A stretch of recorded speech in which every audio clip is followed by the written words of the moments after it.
હાર નથી બાપુ કે ના? બાપુ ખંભા ઉપર રૂમાલ હતો એ ધરતીમાં પાથરીને ભારતવર્ષનો મુસલમાન રૂમાલ ઉપર ઉભો રહી અને એટલું કીધું હતું કે નેક નામદાર, એ હાર મેં નથી લીધો. કે હશે બેટા, પણ એ તો એમણામ તો બોલી શકવાનો હતો. આ રૂમાલ ઉપર ઉભો રહીને બોલ્યો છો એનું કારણ શું? તેથી મુબારક એટલું બોલ્યો છો, બાપુ માફ કરજો, આ રૂમાલ હું 5 ટાઈમ પાથરું છું.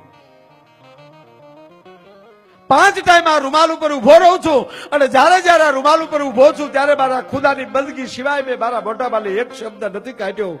આજ પહેલી વાર આ રૂમાલ ઉપર મારા રોજા હામો ઉભો રહીને બોલું છું કે આ મેં હાર નથી લીધો, એ મારો પુરાવો છે મહારાજા. કે હશે બેટા, કાંઈ વાંધો નહીં.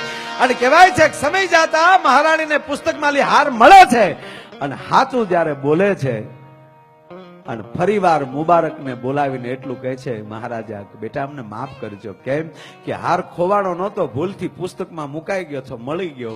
તેથી મુબારક એટલું બોલ્યો છો, બાપુ હાર મળી ગયો? હા બેટા.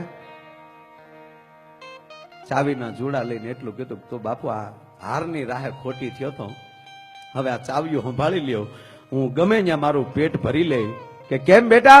કે આજ હાર પુસ્તકમાં મુકાય ને કાલ બીજે મુકાય. તેથી મુબારકના ખોળિયામાં પ્રાણ મુકાય, મારાથી સહન નહીં થાય. અને તેથી ભાવનગર દરબાર એટલું બોલેલા કે બેટા હવે પ્રાણ મુકાય પણ મુબારકને ન મુકાય ભલા માના. હે? અને ઘટના એવી ઘટી, સમય જાતા મુબારકના ખોળિયામાં પ્રાણ વયા ગયા. ભાવનગર દરબાર નીકળે છે, નીલમબાગને દરવાજે એમ કહેવાય કે ખાટલો ખાલી જોયો ત્યારે બોલાવીને એટલું કીધું કોઈને, કેમ મુબારક દેખાતો નથી? બાપુ માફ કરજો, હવે મુબારક ક્યારેય નહીં દેખાય. કે કેમ? કે ફાની દુનિયા મૂકીને નીકળી ગયો છે.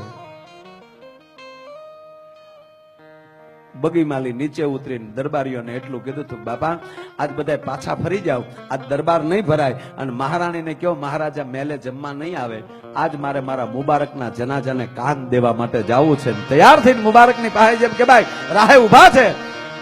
બપોર છું જનાજો નીકળ્યો નહીં અને ભાવનગર દરબારે ફરીવાર તપાસ કરાવીને એટલું કીધું કે જાવ જોઈએ કોઈ બાપા, કેમ હજી જનાજો નીકળ્યો નહીં? ત્યારે માણસોએ જવાબ આપ્યો એટલો, બાપુ માફ કરજો, જનાજો ક્યાંથી નીકળે? કે કેમ? કે એક ખૂણામાં એની ઓરત રડે છે ને એક ખૂણામાં એના બચ્ચા રોવે છે. આજ મુબારકના જનાજા માથે કફન ચડાવવા માટે નથી, જનાજો ક્યાંથી નીકળે ભલા માણસ? જેના ઘરમાં ખાપણ ન હોય પૂરું. ભાવનગર દરબાર રોઈ પીડ્યા ને એટલું બોલ્યા, બાપા ભાવનગર પગાર દેતું છું એ ક્યાં જતો છો? આને કઈ વ્યસન હતું? કે હા બાપુ એને બહુ મોટું વ્યસન હતું. શેનું? કે તમે પગાર આપો અને મુબારક પગાર લઈને ઘેરે જાતો ત્યારે રસ્તામાં જેટલા સાધુ ફકીર હામા મળે એને થોડું થોડું દેતો દેતો ઘરે પહોંચતો ત્યારે રાતી પાય વધતી નહીં. અને સાહેબ ભાવનગર દરબારે એમ કહેવાય જનાજો તૈયાર કરાવરાયો અને જનાજો તૈયાર થયો ત્યારે પાગ ઉતારી નાખીને માથે રૂમાલ બાંધીને એટલું કીધું, બાપા તમારા ઇસ્લામના નિયમ પ્રમાણે રસ્તે તમે કાન બદલતા હોવ છો, પણ આજ ભાવેના ઠાકોર તમને પગે લાગીને એટલું કહે છે કે 3 જગ્યાએ કાંધ બદલજો, આ એક કાંધ ઠેઠ કબ્રસ્તાન સુધી ભાવનગર દરબારના ખંભે રહેવા દેજો. અને બાપુ ઘટના એવી ઘટે,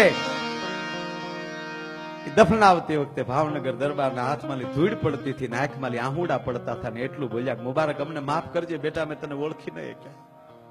આ વાત ઉપર ભરોસો ન આવે સાહેબ તો હાલમાં ભાવનગર કબ્રસ્તાનમાં એની કબર છે અને કબર ઉપર લખ્યું છે ધ લોક નીલમબાગ. આ નીલમબાગનું તાળું છે, આ નીલમબાગનું તાળું હોતું છે.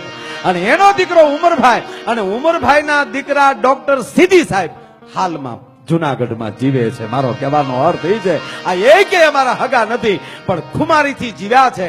આજ ધરતીનો મહાપુરુષ તમે વિચાર તો કરી લો યાર. હે કૈયા ભમાવું ગે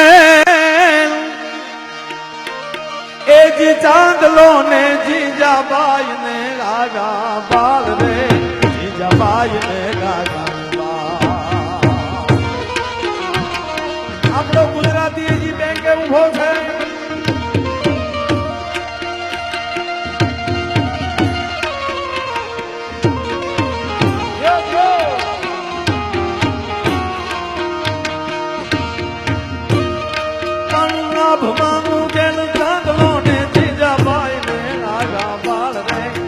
ભાઈ ને